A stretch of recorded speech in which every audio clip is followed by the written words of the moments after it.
जय गिरनारी. या पृथ्वी तलावरचा जर स्वर्ग बघायचा असेल, जिवंतपणी जर आपल्याला स्वर्गाची अनुभूती बघायची असेल, तर एकदा आवर्जून गिरनार चढून बघा.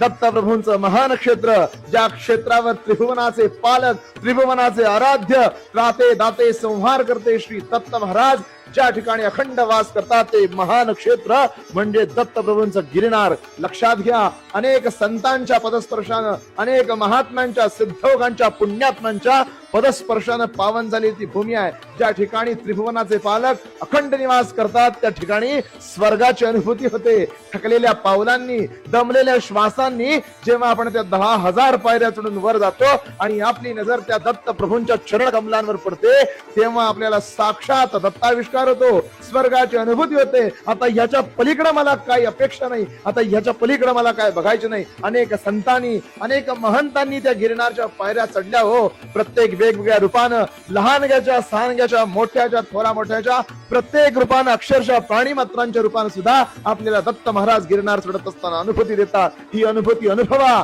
गिरनार चढा, आवर्जून गिरनार मध्ये असलेल्या दत्तप्रभूंच्या चरण पादुकांचं दर्शन घ्या. महाराज आपल्यावर कृपेचा आविष्कार केल्याशिवाय राहणार नाहीत. श्री स्वामी समर्थ.